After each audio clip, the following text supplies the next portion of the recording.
Hey, gang. It's me. It's Shannon. It's 2023. Sheepless Needles.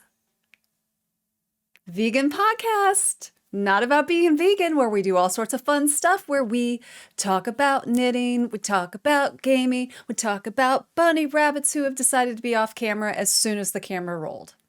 As soon as it rolled. They were literally just playing. I hit record and shazam, they are literally underneath my feet. That's not a view you want. Trust me. So, hi. It's a new year, you guys, and boy, did we need it to be a new year. 2022, let's just put a cap on that one and bury it in a time capsule and move the fuck on. I hope you guys had good holidays, good New Year's. I hope January is treating you well. More importantly, I hope you're treating yourself well, because that's super important. It's really easy to get down on yourself about resolutions in January, which is why I don't make any. So, let's get this little shindig going. Today, we have, you know what, I need to put my glasses on. Hang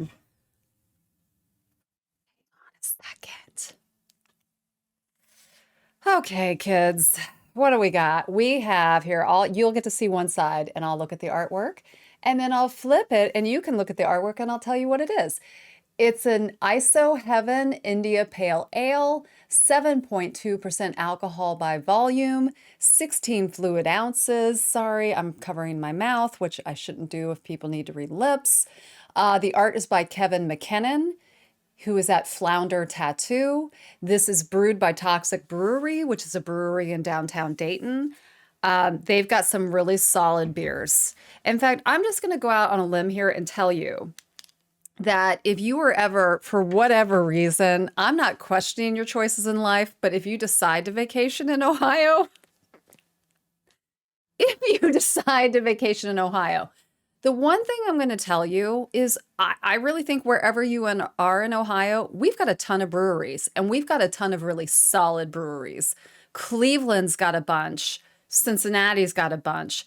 But I'm going to tell you, and it's not because I'm from Dayton, and it's not. I think Dayton has the best beer, and I think it's our water, because I think that's where it starts, right? I cannot speak more highly of Dayton beer. So if you're in Ohio and you have an opportunity, or even in like the tri-state area, to try an Ohio beer, do it. Let me know in the comments what you think. Hey, and if you've had Ohio beers or you've had a beer from Dayton, put it in the comments. Tell me what your favorites are. And yeah, so anyway, let's open her up and let's get this started. I'm ready to go. Let's talk about, it's already foaming and I haven't poured it yet. Oh, there's lots. Is this going to be a while before? Oh.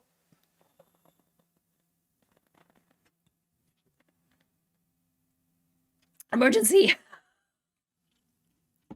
It tastes good, but whoa, I was not ready for that. All right, Maggie jumped in my lap in the middle of that, and now my eyes are watering. Hello, 2023. Okay, so let's just start this off and tell you what's going on, because you've got a knitter down. You have a crafter down. And why is this crafter down? Don't know if you can tell, but one of my thumbs does not look like the other. One of my thumbs is totally swollen. Can you tell? Can you see it? This little puppy, really swollen. And here's the thing. I don't remember injuring it. Now, I'm going to give you a little bit of a retrospective on something. That there is a gene in my family, and it's called the debacle gene, where we have the most bizarre injuries that you could come up with. Like if I were to tell you some of the things that have happened in the history of our family, you'd think I was making it up, but I'm not. And my thumb is a mystery injury, which can be added to a long list of other mystery injuries, because literally Don't you think, like, Steve's like, oh, I think you stubbed your thumb. I was like, don't you think I would know I did that? Like, don't you think I would cry out in pain? Like, ouch, I stubbed my thumb? Or like, what, no, nothing. I have nothing to report to you on why this is happening. And there's not really any bruising and it doesn't feel squishy, but the knuckle joint is huge. Now, some could say it would be overuse, but I think I would feel it while I was using it, i.e., like if I'm knitting too much, when you get the weird aches here or up, in your arm area, to put your knitting down. I haven't had any of that because, quite frankly, I really haven't been knitting that much. Not because of my thumb, but just because of life in general. And sorry, I'm trying to pour my beer here. I don't know how this happened, but it's going to put me out of commission because I don't want it to get worse. Mr. Editor currently is out at the store picking up stuff to make cheesy mac, I think, like from Chloe Coscarelli's one of her cookbooks. Sidebar note, if you've never checked out Chloe Coscarella, I might be mispronouncing her last name. I do apologize if I am. But her cookbooks are phenomenal. Some of them have a lot, like some of the recipes are a little bit ingredient intensive, not gonna lie. But some of the other ones are like super simple, super easy, and super good. So he is picking up something to make Fiesta Mac, street corn, and a butternut squash bisque. We're not having this all at once. He's just we're getting the ingredients together so that we don't have to go to the store later. But he's also, why am I telling you this? Why do you care? Because he's picking me up a splint for my thumb, we hope. Because, dudes, I did not realize how often I use my thumb until I was paying attention to how often I use my thumb. I use it a lot. So, not a lot of knitting is going to be happening in the next couple weeks, and that's okay. Sometime, maybe this is my time to organize my knitting projects, organize my stash, come up with a game plan. Listen, when life tries to hand you a big old, something, you just make it into a beer and you drink it. So, I like this beer. Nicely done, Toxic. Okay, so anyway, knit her down, craft her down. I'm way off camera. I need to fix that. So anyway, craft her down because I also wanted to do some mini painting this week, and that is not going to happen. But we'll get into the miniature painting a little bit later when I talk about the games. But for right now, let's talk about yarn adventures because I've only got 2 to kind of talk about. And once we get into it, it'll make more sense. But the header to this episode of this train wreck is I am going to try in 2023 to be a little bit more balanced in my hobbies where I don't go like hog wild in one area and ignore another that I really don't want to be ignoring. Like right now, I'm not so into knitting and I'm okay with that, which gives me time to do paint minis, which is what I kind of want to do right now. But let's say I want to knit and paint minis, and all of a sudden all I'm doing is painting minis. Like, one, I feel like you could go into that zone of like, I'm really tired of painting minis and I never want to do it again. And I don't want that to happen. So I think in 2023, I need to kind of approach balance in a different way because 2022 was way out of whack. There were a couple months where I was super balanced and super diligent about like, I'm going to knit for an hour, I'm going to read for an hour, I'm going to do whatever I want for an hour, and then I'm going to bed, like after work. And that seemed to work. But I don't deal well with boxes and rules. And if you're new here, you're going to learn that about me.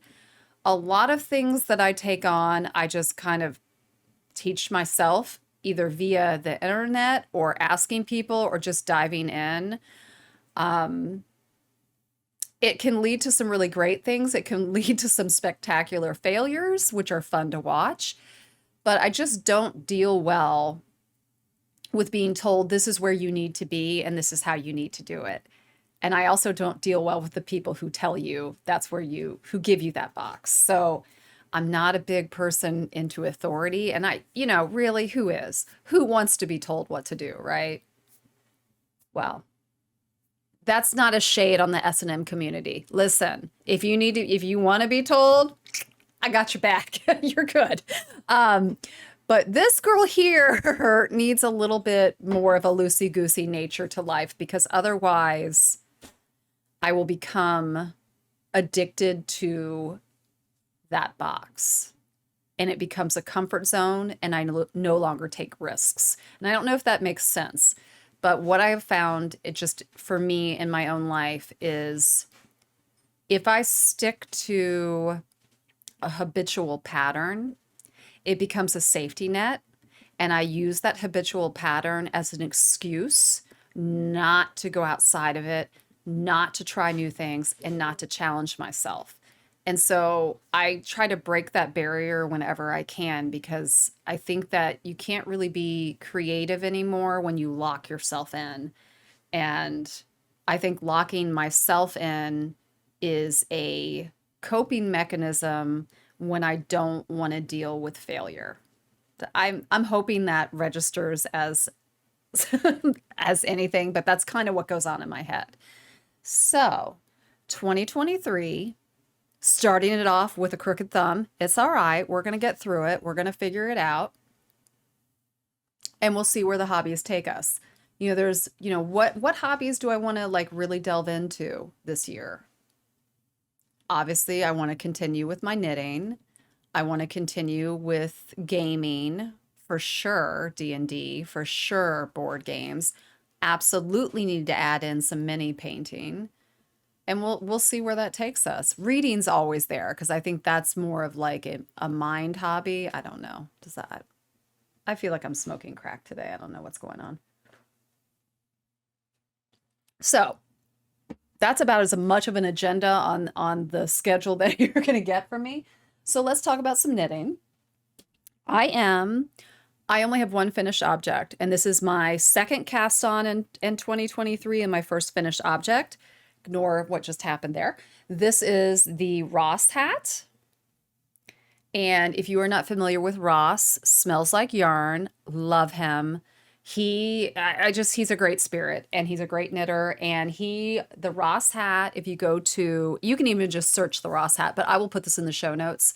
It's a free pattern to download. And what Ross did for the Ross hat, thankfully so, was he wrote the pattern and gives you 4 different yarn weights that you can knit it to from, fingering weight to bulky. And this is a bulky. I'm trying to show you the crown so you can see the decreases. It's a little, can you see that? It's like a little starfish. It's a great, easy knit. I started this on Friday. It's Sunday. Friday on my breaks at work, Friday lunch at work, and then after work, and I finished it. So it is not, if you're doing bulky, dude, you can get this done in probably 2 to 3 hours easily. Obviously I only knit an hour during the day, and then I knit the bulk of it after I got off work. And I knit it because this would be the other, I have not decided what I'm doing with my hair yet. So I've gotten most of the color out. As you can see, I've got some roots coming in. And it's a little bit of a light mint green, light robin's egg. I don't know. I don't know what I want to do. So I was like, if I'm going to go out in public, I think I'll spare everybody the drama and I'll just knit myself a hat. So I knit myself a Ross hat. I love it. Let's talk about the yarn I used and the needles I used. Needles first. I used my Addi Rocket squares, my interchangeable set. Listen, if you guys have not tried the Addi Rocket squares, get on it. They are my favorite needles. The only thing I wish is that they had the Chiaogoo cord, but I can't have it all. But I would pick those needles over that cord, if that makes any sense. So these are on a US 11 with a 16-inch cord, so my circulars. And yeah, it's been a long time since I've worked with bulky yarn, so I don't think I've had a US 11 in my hand in almost a year, probably. It was probably last January that I probably knit another hat. And it's odd going from US 4s to US 11. Like, it's a different feel. And now that I've said that, I almost wonder if that might be part of the thumb injury, but it didn't hurt while I was knitting the hat. It was like an easy knit. Um, so whatever. But the yarn I used, love the yarn, you guys. It was, I don't know if you, hopefully, there we go. Premier Anti-Pilling Bamboo. This is a 5 weight, so it's a bulky weight. It is 80% acrylic, 20% rayon from bamboo. I think it's just charcoal is the color. I don't know if it even tells me the color. Let's see if it tells us the color because I can't read the label. Oh, whoa. It's blueberry pie. It really, it's a blue gray, but I guess now that I know that it's blueberry pie, it looks more blue to me than it did before I knew that was the name of the colorway. Whatever. You guys, I love the yarn. This is all I have left. So that's a lot. Like you could knit another 2 to 3 hats easily. Okay, maybe not 3 hats, probably 2 hats. It is, okay.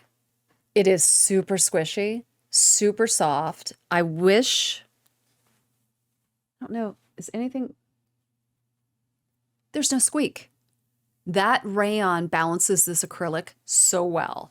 If you are like me and have issues with acrylic yarn being squeaky and gives you the heebie-jeebies, dude, check this yarn out. Super budget. I love it. I will use it. I will be knitting a sweater out of this. I will be knitting, you know, if I want to knit a cowl or a scarf, anything. Wonderful. Home run. So that's my Ross hat. Now, I knit the Ross hat as my second cast on because my first cast on is a little bit of a train wreck, and I'm just not going to lie. It made me hate something. And that rarely happens, but it did happen. And I went into a knitter's rage and I had a meltdown for about 2 seconds and then I snapped out of it.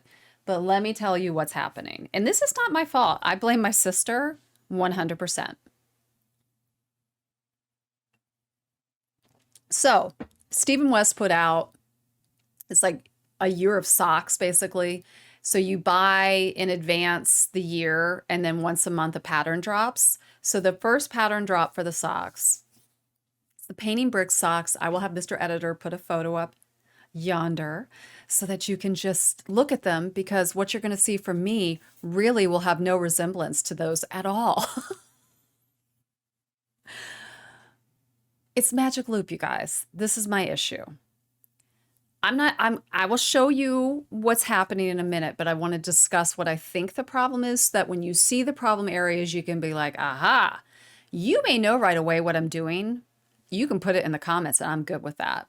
However, I have tried to utilize Magic Loop many occasions.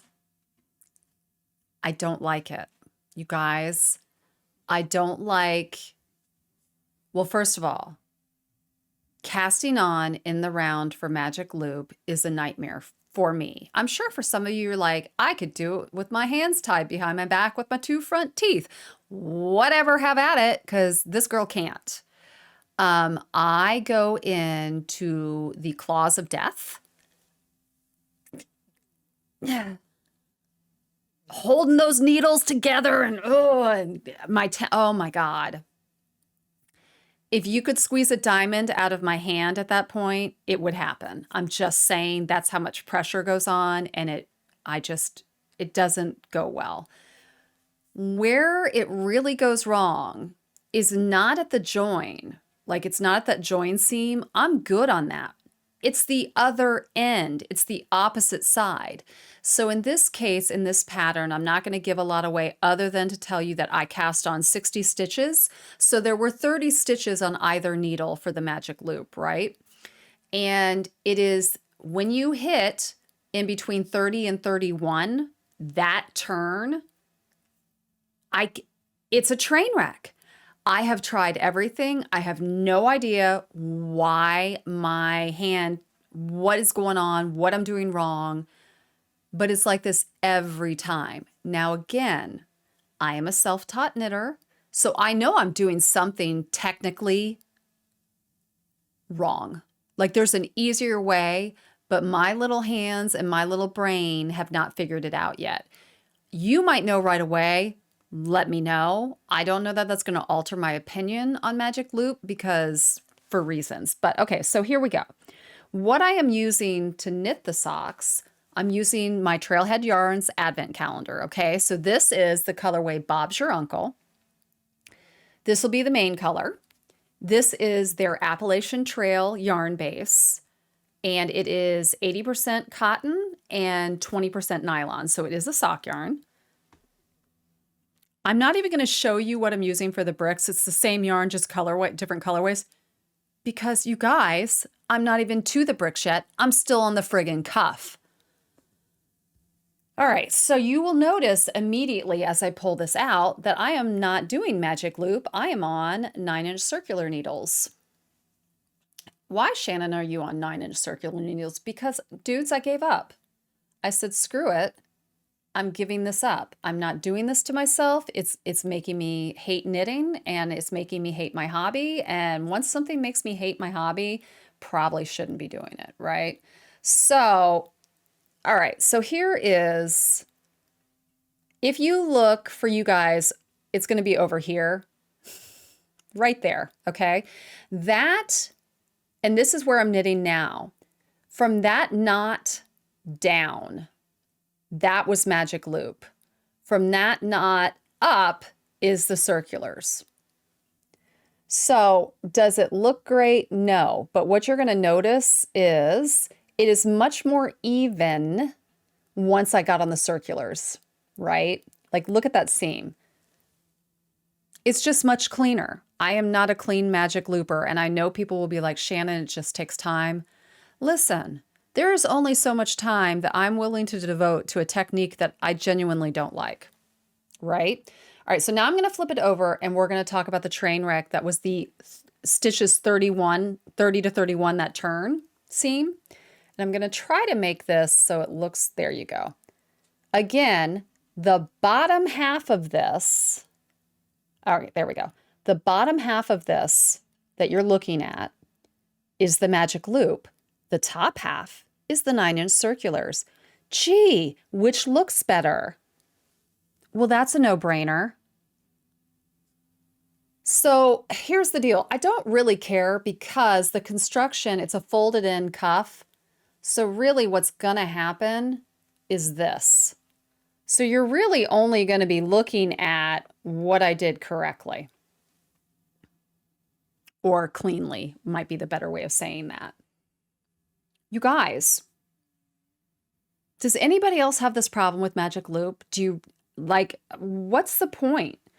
I mean, I know what the point is. I understand the point of Magic Loop, but it just seems to me smaller circumference circular needles just work better for me. So what's the harm in me dumping Magic Loop and switching over? Like, why am I kicking my ass about not being able to do Magic Loop?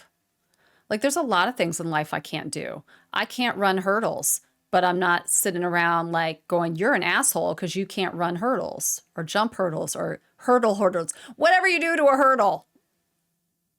Do you know what I'm saying? Like, it's okay. I'm okay with that. Leave it to the Olympic athlete. That is not who I am. I am also not anywhere near a master knitter. Like, dude, I'm a fairly new knitter. I'm not a new knitter, but I'm a fairly new knitter. I'm a self-taught knitter. This is what things are going to look like when they go wrong. And when it started to go wrong, I was on the phone with my sister. I was like, it sucks when your hobby makes you feel like a fucking idiot. It does. Why? When your hobby starts to make you feel bad about yourself, is it really a hobby anymore? No, it's like punishment. And I don't want knitting to be a punishment. So the socks are going to go in a timeout. One, because of this. God, it looks worse every time I look at it. And two, because I need to clear my noggin of negative talk about knitting. Like, I'm not perfect. My knitting's not going to be perfect. And they're just socks. And if someone's got a judgment call on socks that I knit myself, they've got too much time on their hand. Right? Like, so let's move on from that. So that's my journey with Magic Loop, sock knitting. And by the way, I've never knit socks before, so this will be my first sock. Nia, if you are watching this, it's not going well. SOS. White flag. Oh, you guys, what a way to start 2023, right? What a way to start 2023 though. Let's talk about that though. Let's start it with a failure so that I have somewhere to go. Like, here's what I know. I suck at sock knitting. I can only get better or stay the same. I'm not going to get worse. Like, that magic loop ain't getting any worse than that. So it gives me, like, how do you know where you're going to, how to get where you want to go if you don't even know where you are? So here's what we know. 2023, this girl, not a sock knitter. Let's see where I end up. Let's revisit this maybe around Christmas time when I'm drunk on like vegan eggnog spiked with some good ass rum, and I'll be like, I'm a sock knitter, damn it. Mark my words, we're going to see what happens. I might just be a buyer of knit socks. Well, I don't know. That's cheating. Okay, so that, my friends, Sheepless Needles knitting January. That's what I got. That's probably all I'm gonna have because of this beast. So let's talk about something else. Lebo and Harriet, you're really gonna deny the very first of the year, the viewership, your beauty. And then look at One Ear. One Ear's like, why are they out and I'm not out? He'll perform. They won't. That's what you get. It's January. We're in the doldrums. Everybody's got the... Okay. So gaming. We're moving right along. Gaming. Okay. Now, if you are new, I love gaming. I love gaming on the PC, on the console. I love board games. I love role-playing games. Listen, I just like a game. So, in the world of computer games, my favorite game of all time is Half-Life for many reasons. One, it's my age and when it came out, yada, yada, yada. You can fight me in the comments all you want, but if you gamed prior to Half-Life, you know what Half-Life did for gaming. So anyway, number 2 to Half-Life would be Skyrim. And Skyrim is an open world single player game. So you're not on the internet with other players. It's just you, yourself, and I. You know, headphones if you want them, or your speakers, whatever. It is an open world that you travel through. And as you travel through, like I don't want to ruin the beginning of Skyrim because the intro is so much fun, but like you've been arrested basically, and you're in a cart, and this cart is headed towards a fort, and I don't even know if you get in the fort, but then they just start, like the guards who have arrested you, they just start killing the people they arrested. So you're next on the block, really. So I'm not going to tell you what happens other than a dragon happens in the middle of it and all hell breaks loose. And then you're just on an adventure. So as you're on this adventure in this open world, like you could spend hours just walking through a forest looking at stuff, you know, or you could spend hours, like if you go talk to like a character, that character will give you a quest and you could spend hours doing a quest line. There is a main quest line, the Dragonborn quest line for Skyrim. I have done it so many times. I don't want to ruin anything, and I'm worried I will because I've done it so many times that I no longer know what a spoiler is. But then there are side quests. So even if you finish the entire main quest, you could spend the rest of your life literally doing side quests. And I'll try to find a link for it, but there is an elderly woman. Grandma plays Skyrim. I love her. I love her. And I will one day be the grandma playing. Well, I won't be a grandma because I don't have kids, but I'll be the elderly lady playing Skyrim. And they put her in the game. Bethesda reached out and put her in the game. And that's one of the reasons why I love Bethesda Studios. And 2, this is how great this game is, that kids like it and grandma likes it. And the other thing is, if you're not familiar with Bethesda games, The majority of them, well, I don't even know if I should say that because I don't know that.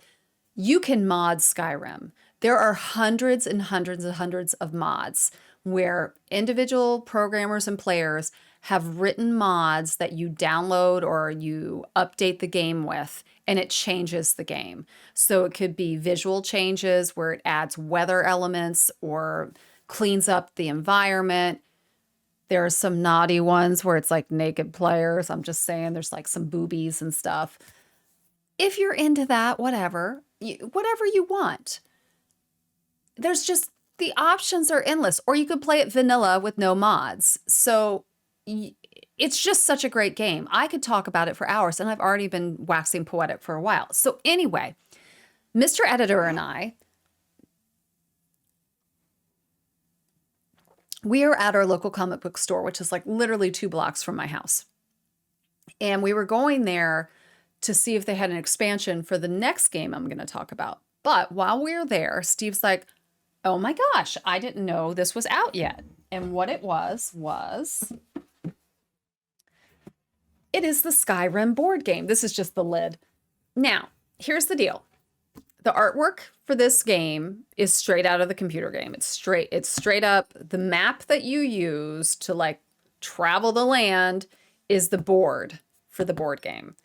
It is really big. You need a 6-seater dining table to set this board up and to be able to play properly. Anything smaller, you're not going to have room. That's number 1.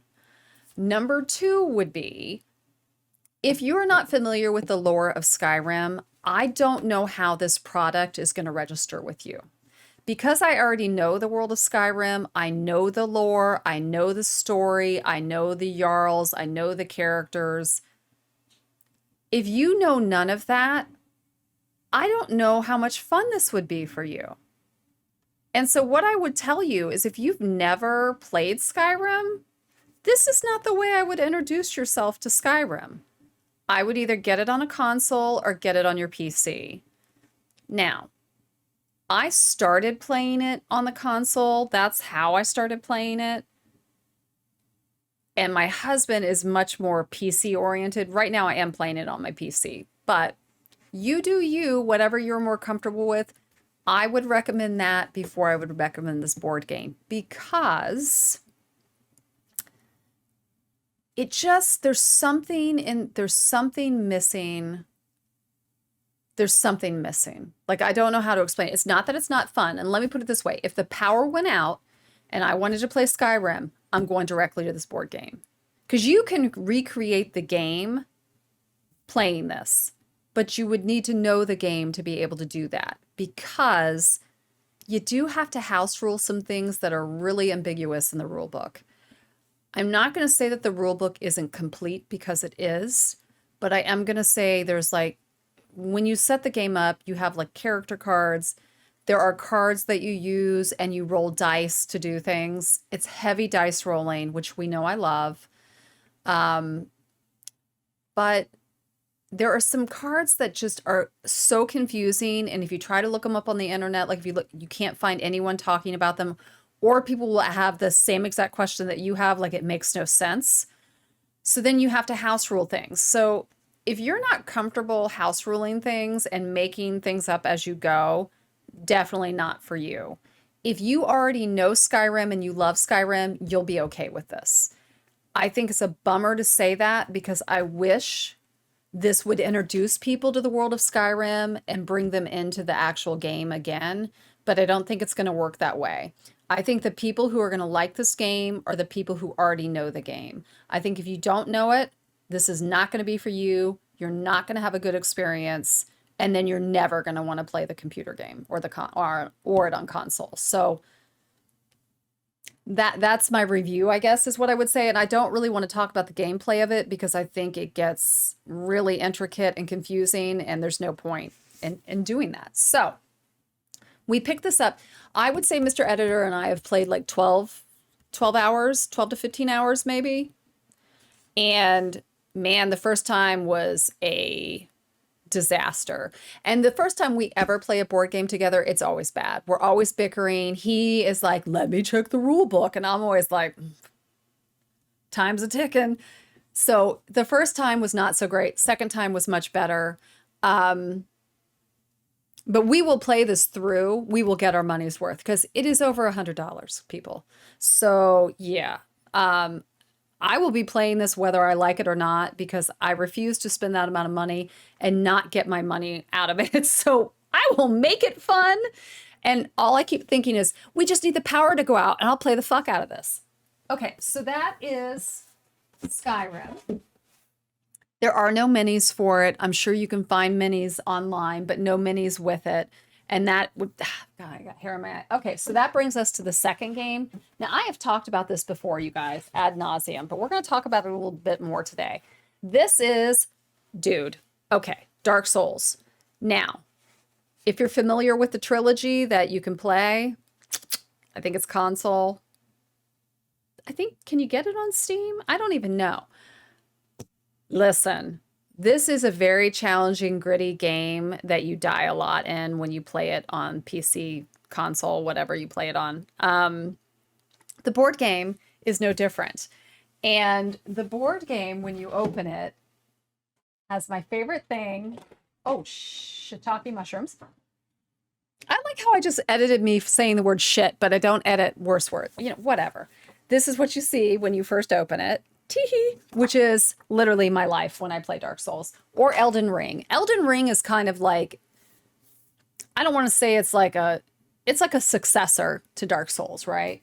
Same gameplay, everything. If you have not checked out Elden Ring, listen, it was 2022 Game of the Year. I don't know what you're doing, but you need to get on that and just it is so much fun, but you have to be okay with failing and you have to be okay with grinding to do the same thing to change behavior aspects of, like, how do I explain this? When you play Elden Ring or Dark Souls and you come across a boss, the boss has a limited number of actions that it takes on repeat. Like, you can predict, okay, this is going to happen. Once you know the actions that the boss is taking, you can change your player behavior to beat the boss. So a lot of Dark Souls and Elden Ring, you're going to die a ton of times trying to beat a boss until you figure out how that boss is actually behaving so that you can dodge things, so you can roll out of the way, so you can change the way you're attacking. You know, you have to learn that behavior and then adjust what you're doing. The board game is fairly similar to it. They did such a good job. The board game is put out by Steamforged Games. I know a lot of people are like, it's so confusing if you go online. With any game that I ever talk about, first of all, if you're interested, you can DM me, email me at shannon@sheeplessneedles.com. Or, dudes, Google the game or get on YouTube and search for people playing it. And you can watch people play through and figure out, like, oh, that makes much more sense than what Shannon was talking about. And that's okay. But the way the game works is you have a character that you play, and you can play, I think, with up to 3 to 4 people. It's just Steve and I. So he and I play the cleric and the thief. And these are the character boards, and you just set them in front of you. And like with the thief, like, I don't know if, oh, there's a really bad glare, but okay. So this is your health bar, and there are little cubes that you use, and you fill up health and stamina. And if this bar gets full, you're a goner. So you don't want to have that bar get full. And then I don't know if you can even, if this is registering, but your stats are here, and you can, upgrade your stats or level up your stats as you play. And, it's standard character building. You have equipment cards that go over on this area, which would be your armor you're wearing, which help if you get hit, the weapon that you're using to attack, stuff like that, just standard character things. So you have your character boards, and then there's a main tile that you set down, and this is the bonfire tile. And there's 2 sides. You can use either side. So, over here is your bonfire. The bonfire is kind of where you go to rest. It's where you go to refuel. And there are equipment cards that go here, and you can buy equipment. And as you play the game, what you do, this tile goes down. And then if you see up here, this is a doorway. And if you see over here, this is a doorway. There are other tiles. You take 4 other tiles and you do this before you start playing. You just set up the tiles to go like door to door. Does that make sense? Boop. Right? So that you can go from the bonfire to this tile.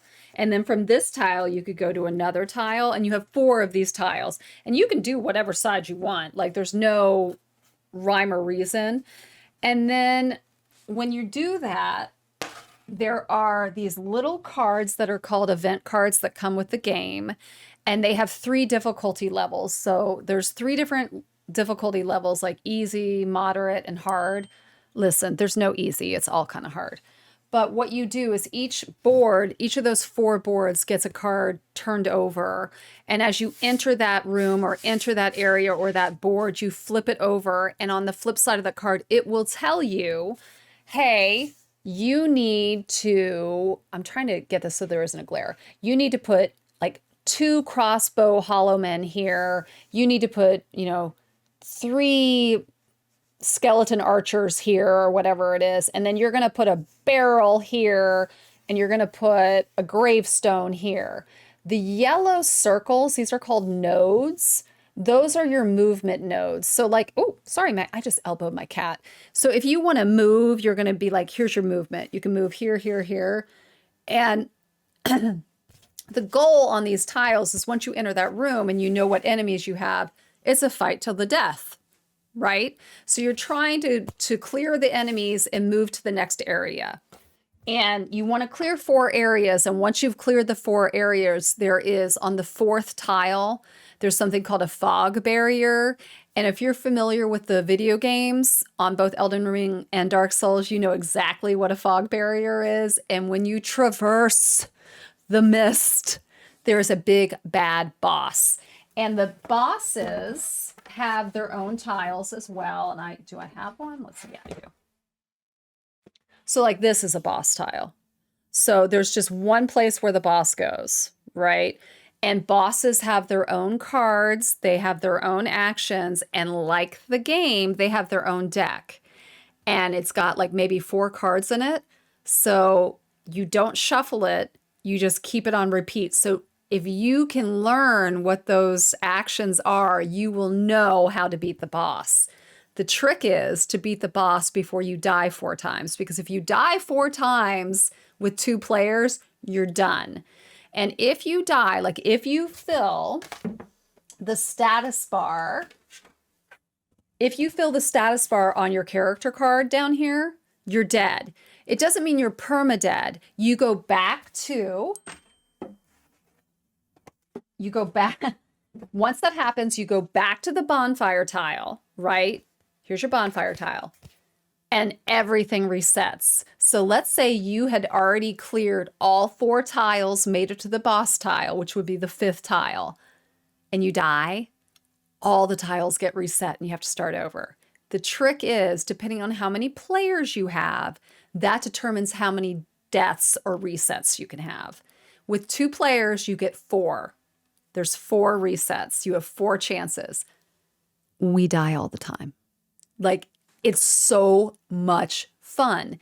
And it's different every time you play it because different event cards and different bosses.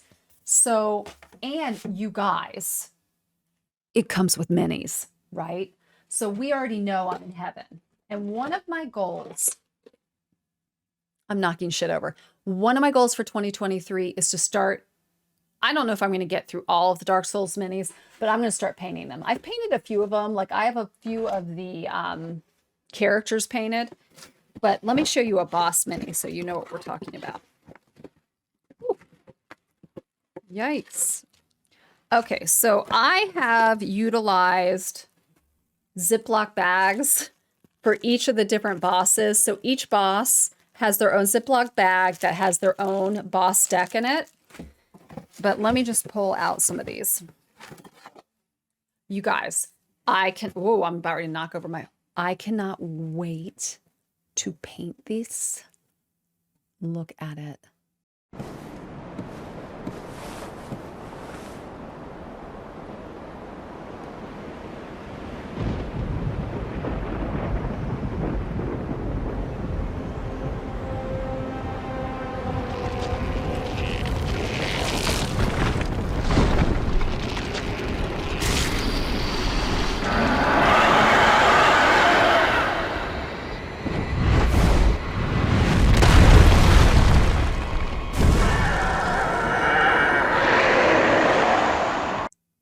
You guys, come. You know what I'm going to say. You know what's going in my mouth right now. Yeah, or coming out of my mouth. Let's do another one. Ooh.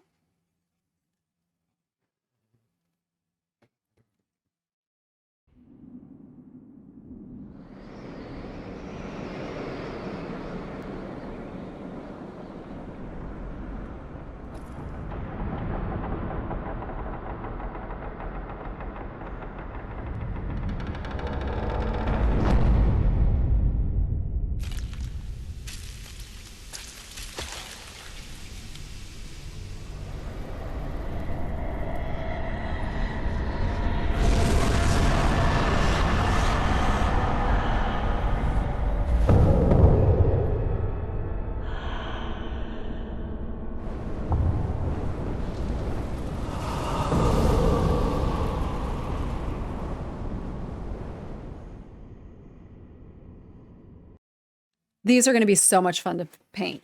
So these are the boss minis. I think there's maybe 8 of them, 6 of them, 6, 7, 8. I don't know. There's a number of bosses that you can paint.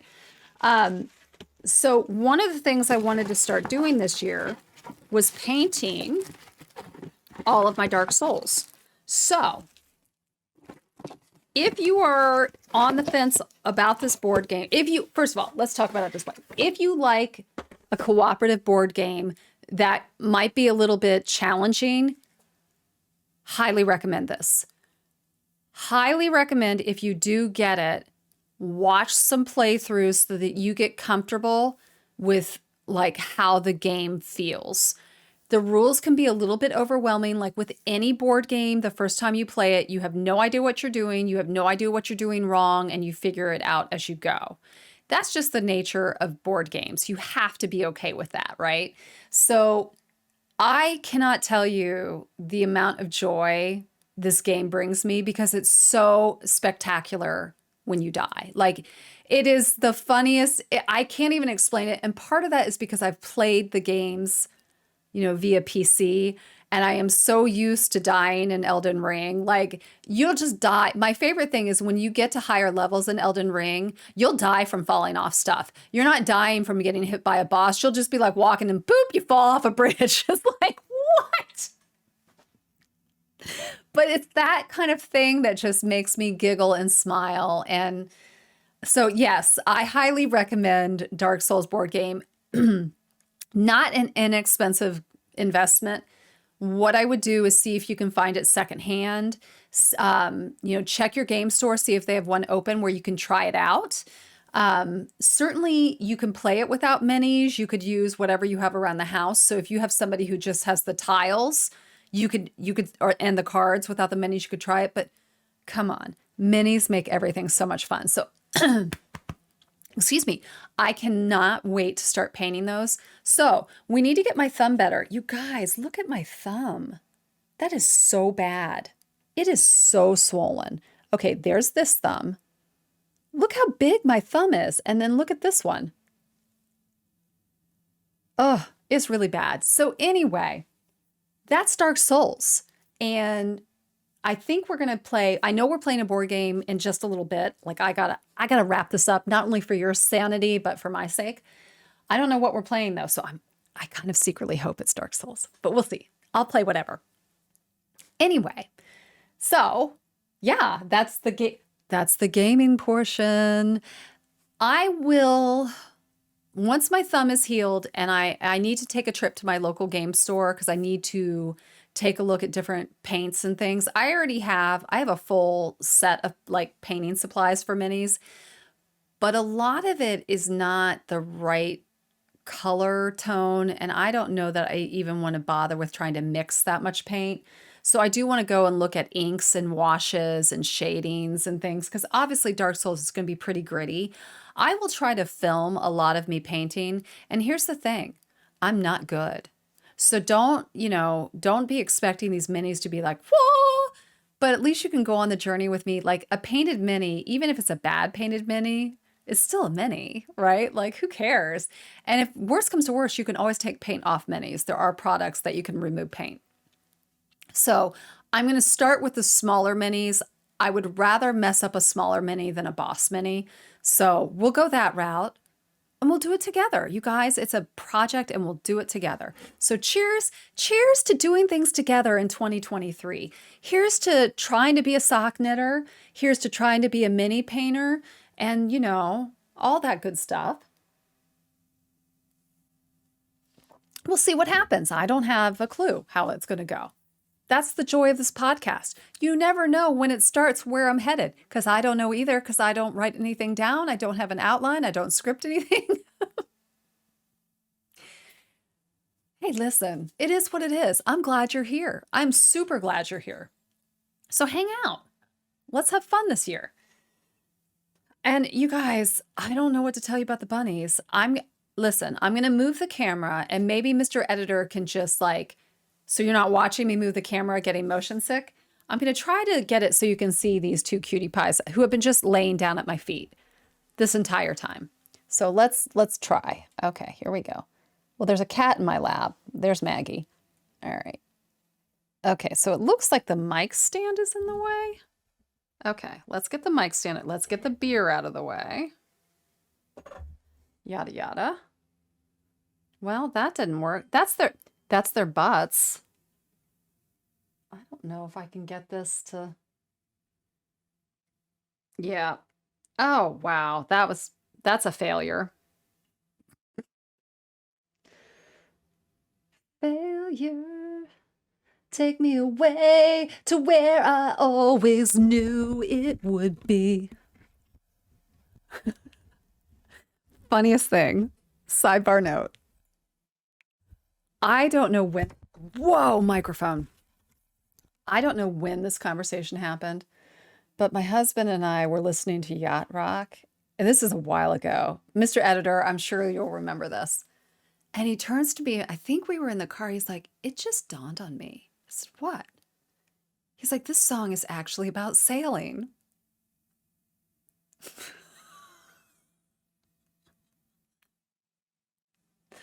Yes, Steve. Christopher Cross's song Sailing is actually about sailing. I said, what did you think it was about? Well, I don't know. I don't think I ever paid attention. And all I can think in my head is he must be so used to 70s innuendo rock that he thought maybe Christopher Cross was part of that movement. No, Christopher Cross is a big nerd who liked sailing.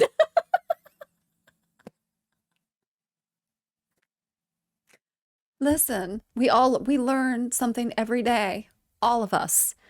Today I've learned that I use my thumb more than I thought I did. What did you learn today? Who are you going to pass your knowledge off to? Yeah. All right, you guys, let's do another cheers. 2023, let's take this year. Let's do it.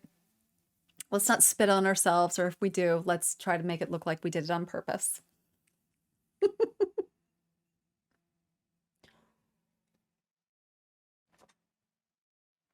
Thanks for tuning in. Take time to take care of yourself. You're worth it. No negative talk. Or if you have negative talk, you need to have doubly positive talk at the same time.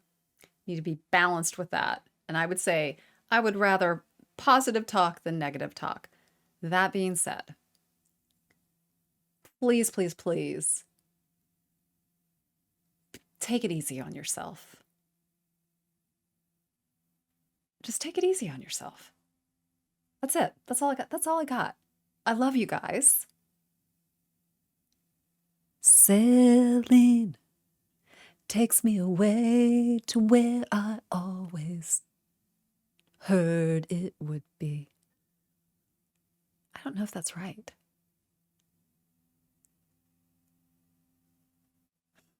Steve, just, put a little Christopher Cross in. Let's just go out on a I was going to say a bang, but Christopher Cross is not a bang. Let's go out peacefully with Christopher Cross. I'll see you next time. Toodles. Oh,